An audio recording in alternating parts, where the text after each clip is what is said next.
Assalamualaikum warahmatullahi wabarakatuh. Perkenalkan, nama saya Hafiz Hidayat Mukhtar dari kelas 11 Biologi 1, absen 14. Kali ini saya akan mempresentasikan tentang sejarah Perang Padri. Latar belakang Perang Padri merupakan sebuah konflik yang terjadi di Sumatera Barat pada awal abad ke-19. Konflik ini dipicu oleh berbagai faktor, seperti perbedaan agama, perbedaan pandangan, politik, dan persaingan ekonomi antar kelompok-kelompok yang ada di daerah tersebut. Pada masa sebelum terjadinya Perang Padri, masyarakat di Sumatera Barat sudah mengenal adanya konflik yang berkaitan dengan agama dan politik.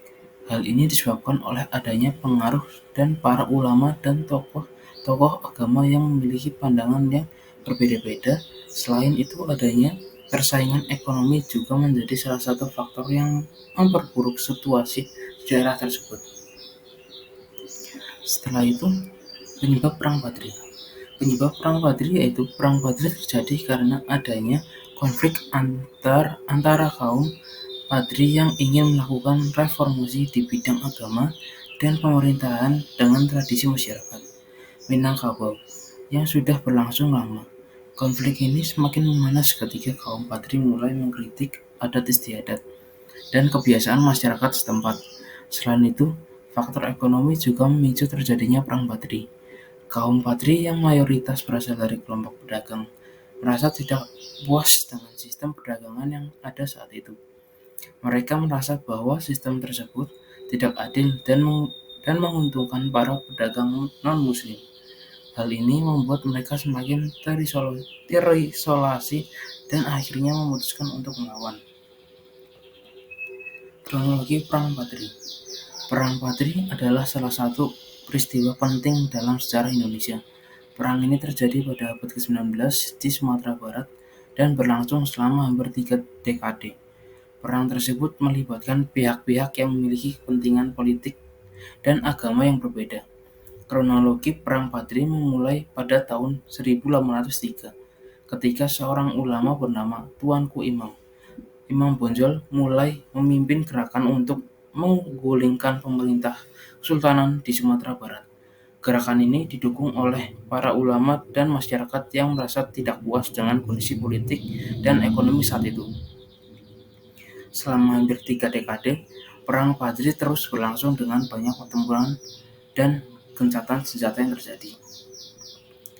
Perang Padri Perang Padri I 1803 sampai 1825. Perang Padri I adalah konflik bersenjata yang terjadi di Sumatera Barat pada abad ke-19 antara kelompok Islam fundamentalis dan pasukan pemerintah Hindia Belanda. Perang ini dimulai pada tahun 1803 dan berlangsung selama 22 tahun. Kelompok Padri yang dipimpin oleh Tuanku Imam Bonjol ingin mengubah masyarakat Minangkabau menjadi lebih taat beragama dan menghapus adat istiadat yang dianggap tidak sesuai dengan ajaran Islam. Konflik ini mencapai puncaknya pada tahun 1821 ketika pasukan Padri mengepung benteng Bonjol yang dijaga oleh pasukan Belanda. Keterlibatan Belanda pada tahun 1821 sampai 1825. Belanda memainkan peran penting dalam Perang Padri, terutama pada masa 1821 sampai 1825. Pada awalnya, Belanda berusaha untuk tetap netral dan tidak terlibat dalam konflik tersebut. Namun mereka akhirnya terpaksa ikut campur karena kepentingan ekonomi dan politik mereka di wilayah tersebut. Belanda membantu pasukan Padri dengan persenjataan, dengan logistik, sementara juga mengirimkan pasukan mereka sendiri untuk melawan pasukan pemerintah. Keterlibatan Belanda membuat konflik semakin kompleks dan memperburuk situasi di Sumatera Barat. Tuanku Imam Bonjol Tuanku Imam Bonjol adalah salah satu tokoh penting dalam sejarah perjuangan rakyat Minangkabau pada masa Perang Padri. Beliau dikenal sebagai pemimpin yang gigih dan tidak pernah menyerah dalam melawan penjajahan Belanda. Selama Perang Padri, Tuanku Imam Bonjol berhasil mempertahankan benteng Bonjol selama hampir 3 tahun lamanya, meskipun menghadapi serangan yang sangat hebat dari Belanda. Namun akhirnya beliau ditangkap dan diasingkan ke Pulau Manado oleh Belanda. Gencatan senjata pada tahun 1825 sampai 1831. Setelah bertahun-tahun terjadi perang yang menguras sumber daya dan energi, pihak-pihak yang terlibat akhirnya sepakat untuk melakukan gencatan senjata selama 6 tahun. Gencatan senjata ini memberikan kesempatan bagi kedua belah pihak untuk bernegosiasi dan mencari solusi damai atas konflik yang telah terjadi. Namun, sayangnya upaya tersebut tidak membuahkan hasil yang signifikan dan perang kembali pecah setelah masa gencatan senjata berakhir. Perang Padri II pada tahun 1831 sampai 1838. Perang Padri II terjadi pada tahun 1831 hingga 1838 dan merupakan kelanjutan dari Perang Padri I yang berlangsung selama lebih dari 2 dekade. Konflik ini dipicu oleh perselisihan antara kelompok agama Islam tradisional dengan kelompok reformis. Pada awalnya, perang ini berlangsung di daerah pedalaman Sumatera Barat, namun setelah pasukan Padri berhasil merebut Benteng Bonjol pada tahun 1832, konflik ini semakin meluas dan menyebar ke wilayah sekitarnya. Pasukan Padri berhasil memperluas kekuasaannya dengan mengambil alih beberapa wilayah kecil di sekitar Bonjol.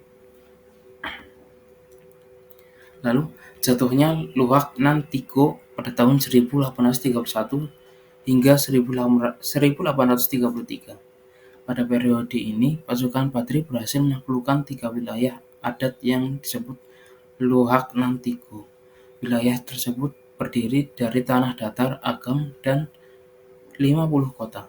Kemenangan Padri dari Luhak Nan Tigo membuat mereka semakin percaya diri dan memperluas wilayah kuasaannya hingga menjangkau pantai barat Sumatera. Selanjutnya serangan ke Bonjol pada tahun 1833 sampai 1835.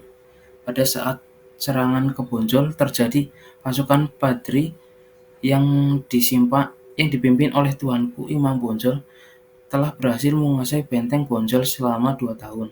Namun Belanda yang merasa terancam dengan keberadaan Padri di Sumatera Barat akhirnya mengirimkan pasukan untuk menyerang Bonjol. Serangan ini berlangsung selama 2 tahun dari 1833 hingga 1835. Pasukan Belanda menghadapi perlawanan sengit dari pasukan Padri yang bertahan di dalam benteng. Meskipun demikian, akhirnya pasukan Belanda berhasil memenangkan pertempuran dan merebut kembali kendali atas Bonjol.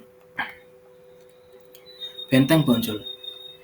Benteng Bonjol merupakan salah satu simbol perlawanan rakyat Minangkabau dalam Perang Padri. Benteng ini dibangun pada tahun 1825 oleh Tuanku Imam Bonjol dan sekitar 4.000 pasukan Padri yang tersisa setelah Belanda berhasil merebut kota Priaman. Benteng ini terletak di tengah-tengah hutan rimba yang sulit dijangkau, hingga membuat pasukan Belanda kesulitan untuk menyerang. Benteng Bonjol memiliki bentuk segi empat dengan ukuran sekitar 100 x 100 meter. Dinding benteng ini dibuat dari kayu ulin yang tebal dan diperkuat dengan besi serta batu-batu besar.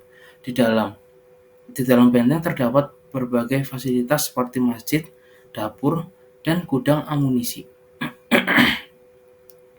Selama pengepungan benteng Bonjol yang berlangsung selama 2 tahun, pasukan Padri terus melakukan serangan balik kepada pasukan Belanda yang mencoba untuk menghancurkan benteng ini. Pengepungan Bonjol pada tahun 1835 hingga 1837. Pada tahun 1835, pasukan Belanda melakukan pengepungan terhadap benteng Bonjol yang dipimpin oleh Tuanku Imam Bonjol. Pengepungan ini berlangsung selama 2 tahun dan menjadi salah satu pertempuran paling sengit dalam sejarah Perang Padri. Pasukan Belanda menggunakan senjata modern seperti meriam dan mortir yang menyerang benteng yang dibuat dari kayu dan tanah liat. Namun, para pejuang Padri yang berjumlah sekitar 4.000 orang bertahan dengan gigih dan berhasil mengusir serangan Belanda berkali-kali. Meskipun demikian, kekuatan Belanda yang lebih besar akhirnya berhasil meruntuhkan pertahanan benteng Poncol dan Tuanku Imam Poncol ditangkap pada tahun 1837. Penangkapan dan pengasingan Tuanku Imam Poncol pada tahun 1837. Pada tahun 1837, pasukan Belanda berhasil menangkap Tuanku Imam Poncol setelah melakukan pengepungan yang berkepanjangan terhadap benteng Poncol. Setelah ditangkap, ia kemudian diasingkan ke Pulau Unrus dan kemudian dipindahkan ke Pulau Belanda. Selama dalam pengasingan, Tuanku Imam Poncol tetap memimpin perjuangan melawan penjajah Belanda dengan cara menyampaikan pesan-pesan rahasia kepada para pejuang melalui surat-surat yang dikirimkan melalui burung merpati. Ia terus mengembangkan strategi perang gerilya untuk melawan penjajah Belanda. Selanjutnya itu akhir Perang Padri 1838. Perang Padri akhirnya berakhir pada tahun 1838 setelah Tuanku Imam Poncol menyerah kepada Belanda. Meskipun perang telah berakhir, namun dampak dari perang tersebut sangatlah besar bagi masyarakat Minangkabau. Banyak kerusakan dan korban jiwa yang terjadi selama perang berlangsung. Setelah perang selesai, Belanda melakukan pembangunan di wilayah tersebut, namun pembangunan yang dilakukan oleh Belanda tidak sepenuhnya menguntungkan masyarakat setempat. Mereka memperkenalkan sistem tanam paksa yang membuat masyarakat semakin tertindas. Selain itu, Belanda juga membawa banyak budaya asing yang membuat masyarakat semakin kehilangan identitasnya. Mungkin segitu saja dari saya. Mohon maaf bila ada salah kata ataupun salah teori dalam PPT di sini. Sekian dari saya. Assalamualaikum warahmatullahi wabarakatuh.